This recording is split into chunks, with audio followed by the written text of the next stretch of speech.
आज से 8 साल 10 साल पहले तक मध्य यूपी के किसान केवल 2 फसल बामुश्किल लेते थे। बुंदेलखंड का किसान 1 फसल बामुश्किल लेता था। आज 3-3 फसल ले रहे हैं, 3-3 फसल। यानी धान के कटने के बाद उनके द्वारा मकई की खेती प्रारंभ हो जाती है और मक्का की खेती कटने के बाद फिर गेहूं बो लेते हैं। गेहूं बोने के बाद फिर नई फसल की तैयारी करने लगते हैं। यानी लगातार 3-3 फसल।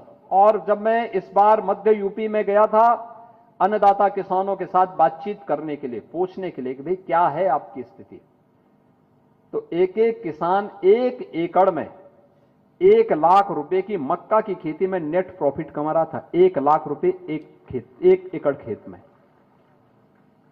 जो मेहनत करेगा उसके पास पैसा भी आएगा। महिला स्वयंसेवी समूह कैसे माफियाओं का मकड़ जाल था, आज मैं उसके बारे में एक छोटी सी और चीज आपको बताना चाहूंगा। वह है जो आंगनबाड़ी केंद्रों के माध्यम से पोषाहार वितरित होता है। 2017 के पहले इसमें माफियाओं का मकड़ जाल फंसा हुआ था। यानी जो शराब की सप्लाई करते थे उन्हीं को इसका पोषाहार का भी ठेका था। परिणाम क्या होता था, ये कभी उन माताओं को और उन कुपोषित बच्चों को नहीं प्राप्त हो पाता था जो इसका वास्तविक अधिकारी था। पूरा माफिया फैला हुआ था उसमें, पूरा उसका मकड़ जाल था।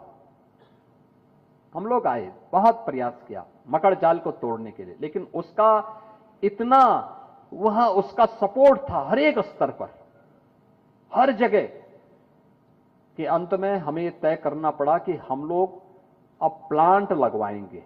THR plant, take home ration का प्लांट हम लोगों ने लगाया। भारत सरकार की रक्षा मंत्रालय से जुड़ी हुई क्वालिटी कंट्रोल की लैब को हमने थर्ड पार्टी के रूप में उसके साथ जोड़ा।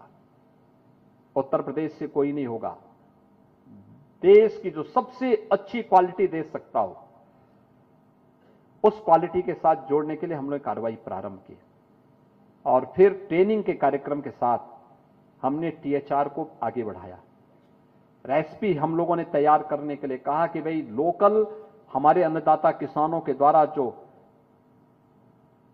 स्थानीय फसलें हैं उनको भी प्राथमिकता दो। आज THR प्लांट हमारे 204 लगे हैं।